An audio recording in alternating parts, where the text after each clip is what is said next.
Hello, this is the short story entitled Superhuman by Nicola Yoon. It's from the Fresh Ink Anthology. It's when X, the world's one and only superhero, starts to pull off his mask that Sarita realizes that they're all going to die anyway. It's kind of a relief, really. Her task to save humanity from destruction is impossible. Everyone knows that. But if X has already made up his mind, then it doesn't matter what she says. Sarita watches as his gloved finger hook into the seam of his mask, ready to pull it over his head. The skin of his neck and then his Adam's apple comes into view.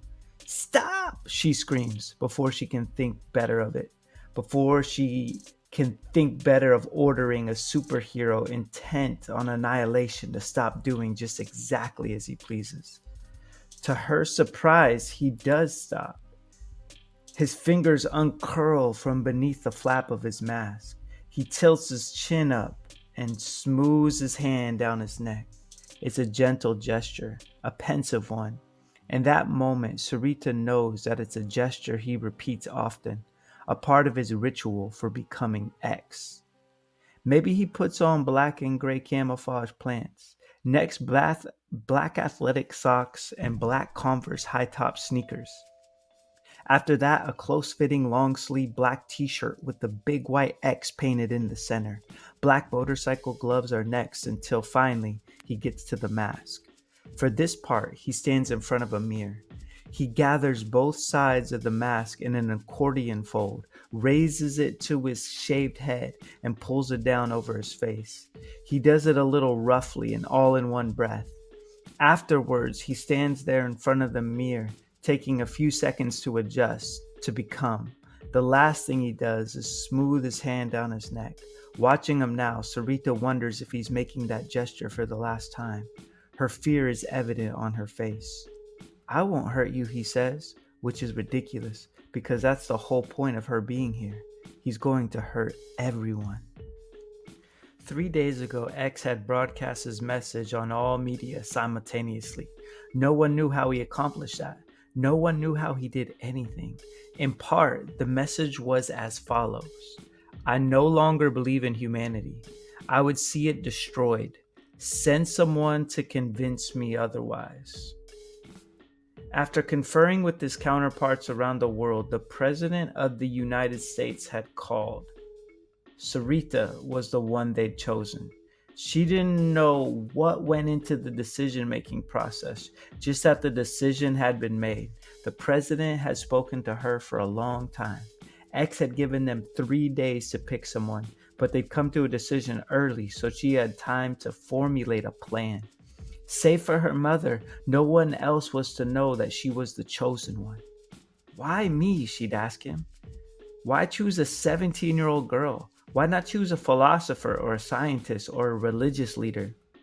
Because you were the first, the president answered before the line disconnected. He meant that Sarita was the first person X had saved on the day he introduced himself to the world. It was 2 years ago during one of those car chases that Los Angeles is famous for. And when most of what she remembers about saving X or about X saving her is actually from news footage, in the way that the video solidified in the way the video in the way that video solidified one's own memories. She was crossing Wilshire Boulevard right in front of the county museum. Through her headphones, she heard helicopters overhead, but that was normal for LA. Like everyone always said, the accident seemed to happen in slow motion. There was a sound, wheels slipping too fast across the asphalt, a smell that reminded her of being a kid and lighting balloons on fire in her backyard. Who could be burning balloons in the middle of the day in the middle of a street? The black Chevy pickup was half a block from her when the police sirens penetrated her music. Finally, she understood what was happening. She was going to die. But then something lifted her straight up into the air. Not just a few feet, but 30 or 40. She was so high that the truck that was going to kill her seemed small and harmless. She didn't have time to scream or panic. Was she dead? Was this how people actually got to heaven? They shot straight up as if they were on some sort of express elevator. But then she realized that she was in someone's arms. He was wearing a mask and his eyes were black and kind and surprised. She remembered thinking how weird it was that he was surprised because he was the one doing the flying. After a while, he stopped their ascent and they'd hovered in the air for a while. "You okay?" he asked. How do you even answer a question like that when you're defying physics a few hundred feet in the air? Still, she wasn't dead. "Yes, thank you," she said. He flew them down to the ground, but not horizontally like Superman did with Lois Lane in the comics. Instead, they went down vertically as he held her in kind of a hug. After they landed, he flew off to stop the truck by melting the engine and the door handles with his laser eyes, and then he flew away. After that, the entire world went wild. At first, people thought it was a meticulous and elaborate hoax, but the sheer volume of cell phone video and pictures persuaded the world otherwise. There was footage of him saving her everywhere. The Los Angeles Times headline, the day after he saved her, read, Black Superman saves girl. The American news outlet kept focusing on the section of skin around his eyes that you could see through the mask. He was definitely black, they said. One pundit on CNN called him African American, until another pundit pointed out that he was a superhero like Superman and was probably from another planet and therefore not human, never mind African or American. Some pundits called him post-racial. Others talked about race as a social construct and how interesting it was that it would take a superhero with brown skin to bring that point home to white Americans. Other countries ignored the race discussion entirely, calling them inane. Inane. "Why are Americans so obsessed with race?" asked a Guardian headline. Sarita remembers thinking, "Isn't everyone?" In the aftermath, Sarita did interviews for weeks, with every media outlet until her mother put a stop to it. She spent hour after hour being interviewed by military types. The frenzy about him never abated. Who was he? What was he? Where did he come from? Was he a he? Should we be afraid? A few months after he saved Sarita, X sent a note to the Los Angeles Times telling them that his name was not Superman, it was X. He said nothing about his race. In the 2 years since, he became the superhero everyone expected. He saved people and property across the globe. He never failed. He was like Superman in every way, noble with super strength, super speed, and the power of flight. But then, just recently, everything changed. At first, it was nothing. X didn't show up to a particularly devastating apartment building fire downtown. Maybe he was on vacation. Did superheroes take vacation? Maybe he had business on his home planet. Maybe he just missed this one. A week later, he didn't rescue passengers on an Amtrak train derailment. After that, he wasn't there to stop a mass shooting on a college campus. Then came the broadcast. "Why can't I take my mask off?" X asks her now. She's sitting across from him at the small dining table in this small apartment. "You can do anything you want," she says, as if he needed reminding. Despite her best effort, her voice trembles. She'd promised herself she wouldn't let him see her fear. Beneath his mask, his mouth twists. Do superheroes smirk? Of course he knows she's afraid. He has super senses. Probably he can hear the too fast rush of her blood pushed along her too loud beating heart. Probably he can smell her adrenaline and all the subtle changes in her body that say she's afraid. But he knows all the signs of human fear. Probably he knows all the signs of human fear. "You're supposed to convince me," he prompts, leaning back in his chair, arms folded across his chest. She pulls her shaking hands off the table and clasps them in her lap. Did he really want to be convinced that humanity was worth saving? Or was this just a game? And if it was a game, then why? Was he bored with being all powerful? You live here? She asked, expecting something different. Why had she been expecting. What had she been expecting from a superhero's lair? Something more like Superman's Fortress of Solitude? Something filled with clear glass crystals and alien technology so impossibly advanced that she had no hope of deciphering it? She wasn't expecting this dark, cramped space overflowing with books and comics. She wasn't expecting the clutter, every surface covered in knickknacks, action figures, matchbox cars, and Lego pieces, a vaguely reminder of her younger brother's room. When she first Googled the address he sent, she'd been surprised at the neighborhood. It was in the Crenshaw section of Los Angeles, the kind of neighborhood that white people and rich black people like her mother thought of as dangerous, but wasn't. Through her tears, her mother had asked, "What kind of place is he making you go to?" She hadn't called it ghetto, but she wanted to. People had strange ways of coping with stress, Sarita reminded herself. If humanity survived and historians got a chance to write about this period in time, they would divide the era into before X and after X. That's how Sarita felt herself too. There was a Sarita she'd been before she was almost killed, rich, frivolous, untouchable, and then the Sarita she had become and was still becoming, really. Still rich, a little less frivolous. The new Sarita volunteered at a soup kitchen near Skid Row every month over her mother's objections. The new Sarita said, "It's not a crime to be poor, Mom." Her mother hadn't responded and just went back to crying. As per X's instructions, she shared her address. She shared his address with no one else and drove herself over. The drive from her Beverly Hills address to his was like going to another country. The houses got smaller and smaller until they were replaced by cheaply built apartments. Boutique storefronts with designer everything became check cashing and water supply places.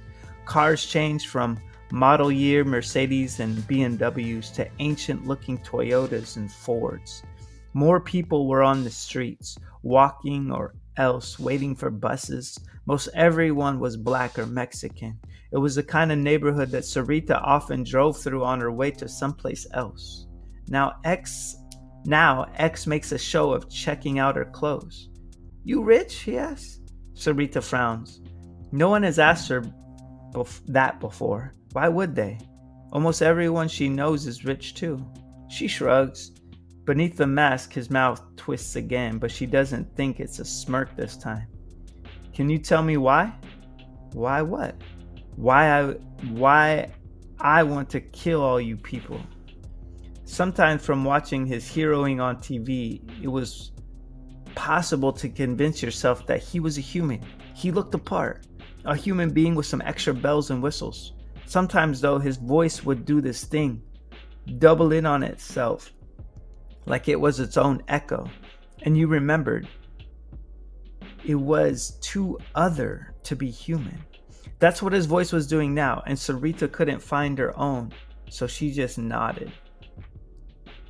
You really need me to tell you all the ways human beings are shit? You once liked us. You saved us. What changed?" He has no answer for that, or if he does, he doesn't want to give it. "Why they choose you to talk to me?" he asks. "I'm the first person you ever saved." "That was you?" He narrows his eyes at her and searches her face. Yeah, he says after a moment, recognition in his eyes. "In front of the museum, right?" Sarita nods and he continues. "I thought it was you because you're black too." He puts air quotes around the black, and all at once he seems defiant and tired. "But you're not black," she says, remembering the articles from the days after he rescued her. He waves her off as if she said something, if not stupid, then definitely naive. This is not how she thought this would go. Why are they talking about race instead of ending the world? She shakes her head and insists, "I'm the first person you saved. I think I'm supposed to remind you of your humanity." "But I have no humanity. I'm an alien, like Superman. Didn't you hear?" He makes a noise like a laugh, but it is devoid of joy. Now Sarita knows that X's desire to destroy the world isn't rooted in some existential crisis. Something happened, something specific. She pulls her hands from her lap and places them on the table and leans in. What happened? He shrugs. I got shot, he says. It's an answer, but not an explanation. X gets shot all the time. There's endless hours of coverage of it. He's in the middle of every fight, gang shootings, robberies, terrorist attacks. The bad guys always shoot at him, even though they know he is impervious to bullets. Bullets penetrate his costume, but it never make it past his skin. I don't understand, she says. By a cop. But why would a cop shoot you? He is an honorary member of every police force in the country. He leans forward. His gloved hands are close to hers. Sarita resists the urge to pull away despite her fear. I wasn't X when it happened. I was just me. It takes her a second to figure out what he's saying. He wasn't in costume. He got shot by the cops for being black on a street. Sarita doesn't know what to say to that. Television images of protesters marching in through the streets of one city or another rise in her mind. They're holding signs that say, hands up, don't shoot. Cops are holding riot shields and batons. It's almost always night. She hears the chatter of news anchors and lawyers and police procedure experts and community advocates all talking at once. It's not that she ignores these incidents when they happen. It's just that she finds them hard to watch. She doesn't want to know the names of the dead. It's better for her if the details are left vague and the facts are left fuzzy. Because if the cops are just killing black men without cause, then how can we all be okay with that? How can she live in a world like that without hating everything and everyone, including herself, for their inaction? She looks down at her clasped hands. Should she open them? Should she take his hands in hers as a way of offering comfort? Maybe reading minds is another of his superpowers because he pulls his hands away from the table and springs to his feet.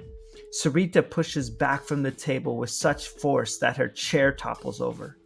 For the last 3 days since the president called, the threat to her life has felt abstract, a problem that could be stated and solved with philosophy and words. But now it doesn't. She's never been more aware of her physical body and its breakability. Come on, X says, ignoring her fear. I want to show you something. He walks to the window just behind him and opens it. She looks from him to the window and back again before realizing that he means for them to leave through it. We could just use the door, she says, taking a step back. He doesn't say anything and just becomes a blur of motion. They're out the window and flying before her brain can register that her feet have left the ground. A few seconds later, he sets her down on the roof of the tallest building for a couple blocks. She stumbles over her feet. Human beings were not meant to fly. You all right? He asks, steadying her with a hand on her elbow. Of course she's not, but she nods anyway. The morning fog hasn't yet dissipated, and the pale yellow sun is hazy and indistinct, like it's struggling to come into focus. The air is cool but windless. In the distance, palm trees are still. X turns his back and walks away from her, toward the edge of the roof. They're about 10 stories up. Some part of her wants to warn him to be careful. Instead, she says, "What if someone sees you up here?" He shrugs, and she realizes again that he's already made up his mind about how this will end. Know something funny? You fly up high enough, everybody looks the same. He points to the sky.